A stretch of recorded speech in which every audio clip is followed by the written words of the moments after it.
What is good, my people? Yeah, this is gonna be a special video. Super excited. I don't know if you can feel my energy through the screen. Can you hear my energy? Can you hear my excitement? As a celebration for my new fragrance coming out soon and my website being released soon, and most importantly, you, my people, I found you guys. Yes, I will be sharing with you 40 fragrances I will always recommend. Now, you guys know me.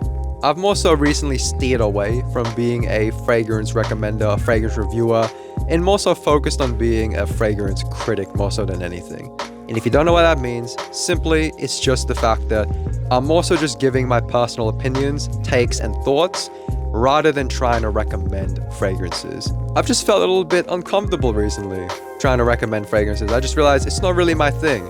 And I feel like a lot of people don't realize just how subjective it is. And it gets a little bit finicky. I don't know. But every now and then I get asked, hey, what do you recommend for this or for that or whatever? And so I just thought, why not make the definitive list of fragrances that will always come to my mind when I have to recommend something. These are going to be the 40 fragrances that I just truly believe in and feel super comfortable with recommending. I hope you enjoy this list because every single one of these represents kind of like a personal insight into my journey with fragrances and what I believe in.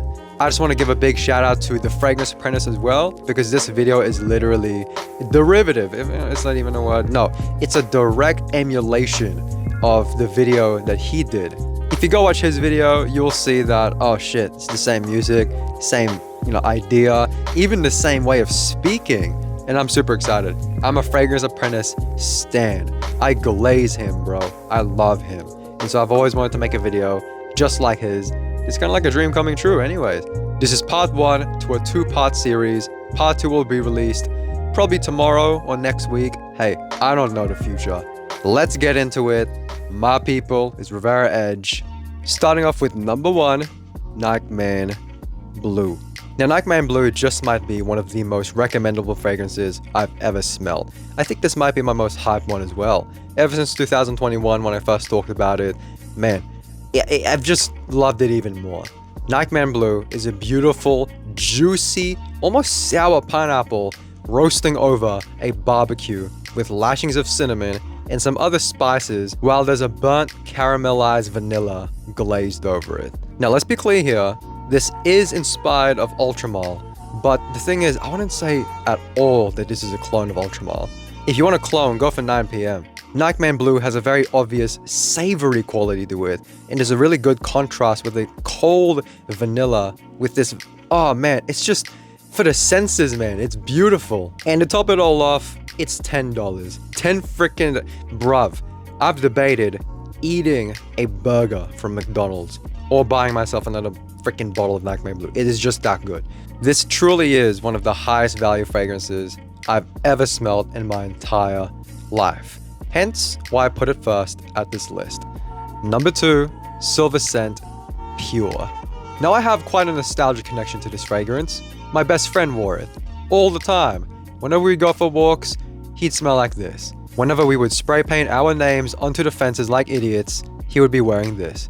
But for most of you guys, this will be associated with a high school teenage boy. Because yes, this was the weapon of choice alongside Lynx Africa, the original Silver Scent, and Adidas fragrances for teenage boys in high school. But disregarding those associations, this is still genuinely one of the most unique and well-made, pungent, fresh fragrances that cuts through the summer heat like no other. This is a crisp, grapey green apple with lots of mint that's entirely super clean, super fresh, while still having a very balanced sweetness all throughout it. While at the same time, it manages to utilize the more rounded, spicy, metallic natures of the original Silver Scent to just give it more character. I truly believe if you can get past the associations of this being a high school boy's fragrance, then yeah, this is going to be your next reliable fragrance that just cuts through the summer like no other. Number 3, Bulgari Man in Black. I love winter. I love Spice Bomb. Could this get any better? Now, at first, most people will be introduced to this fragrance as a Spice Bomb alternative. Many people have already claimed that this is a more formal and more sophisticated version of Spice Bomb. And while I do agree with those statements, I feel as if calling this a more sophisticated spice bomb is kind of a disservice to what it actually is. This is just the highest class of a powdery, spicy fragrance with leathery and woody tones to the max. This is the epitome of a signature cold weather fragrance. The way the fluffy spices just mingles in with the more rugged, leathery tones of this fragrance, man, it just evokes such strong connotations of formality, casuality, masculinity. Anything higher quality than this, you're stepping into true, actual niche territory. Seriously, if Xerjoff, Parfums de Marly, or even like Louis Vuitton or some shit, put this fragrance into one of their own bottles, man, this would be a hot beast for real. Number 4, Jeremy Agar. Now you guys know me. This wouldn't be a RIVERAEDGE video without Jeremy. I mean, come on. They are Australia's savior when it comes to high value offerings for more expensive fragrances. Now, cover your ears if you don't want to hear spoilers, but I've put 3 Jeremy fragrances in this list. I will get to the other 2 in just a second, but first let's talk about Agar. Agar is a clone of Parfums de Marly Althea. And while a lot of people have hyped this up as being a very accurate clone, I don't really think I quite agree with that. Althea to me was a bit spacious. I felt as if there was a lot of gaps in the fragrance, and not that it's a bad thing, but it was just a bit more fresh, a bit more light than what I was expecting. Agar, on the other hand, manages to capture that straightforward modern vanilla gourmand, but fills it up with even more sugar, more praline, more sweets, and more thickness. In my eyes, Agar will always be the better deal. Hey, Parfums de Marly will always have their namesake, they will always have their brand status, and I respect that. But Agar takes the DNA of Althea, and it gives you just such a straightforward, delicious vanilla gourmand that's quite syrupy, quite thick and heavy to an extent, but quite light all at once. There's a lot of healthy doses of like a cardamom, cinnamon, clove, almost like an apple pie, but ultimately just adding a very bright effervescence with some spices. That, mixed in with a floral, clean heart and a lot of ambroxan, just makes for a very contemporary, straightforward, modern gourmand that I feel like anyone could just appreciate. This is the first fragrance that comes to mind when someone wants, hey, I want an autumn fragrance from Jeremy, or I want a high-value sweet gourmand. What do you recommend? And I just think to myself, yeah, try Agar. Number 5, Abercrombie & Fitch Authentic Night.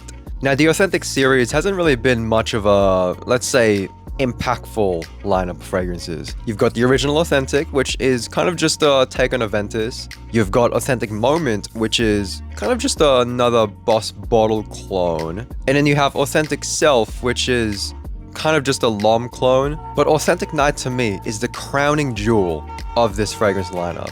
It does indeed smell like a mix between Baccarat Rouge 540 and Abercrombie & Fitch Fierce, but I honestly did not think of that at all until I really was told about it. Now let's make this very clear. This doesn't just smell like Baccarat Rouge with Fierce. It shares the same ambery, wispy, aerated sweetness from Baccarat Rouge, mixed in with the more modern aromatic fougere qualities of Fierce. This is a gentle mix between aromatic fougères and ambery sweetnesses. You have lots of oak moss, lots of lavender, mixed in with a fruity, crisp green apple and a lot of tonka bean. There's a quite crisp, fresh lotus flower in this as well to just give a bit of a brightness to the fragrance. Quite an interesting smell to kind of describe, but really the best way I can describe it to you is, well, I just did it. This is a genuine, bona fide classic in my collection, and I hope it'll one day be one for you. Number 6, Diaz & Durga Burning Barbershop. I love this one for one main reason. This is conceptually perfect. This stuff smells like a barbershop burning down, and you can smell all of the freaking barbershop elements just burning with it. You have a good amount of mint and lavender and oak moss as your kind of typical barbershop kind of note combination, but you have a nice zesty, fresh lemon and citrus that just makes it so wearable, but at the same time so conceptual and just out there. Seriously, the first time I smelled this shit, I thought to myself, wow, this is a little too much, but as I've kind of grown to acclimate to the fragrance, man, this stuff is one hell of a signature scent. And that concludes part 1. I just want to say thank you all so much for watching. Big things are happening, and I'm just so glad that you're part of my journey.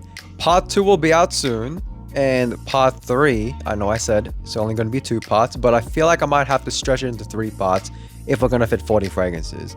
But I might just talk about them shorter then, or maybe make the videos longer. Who knows? Thank you all so much for watching. Love you all. Peace out.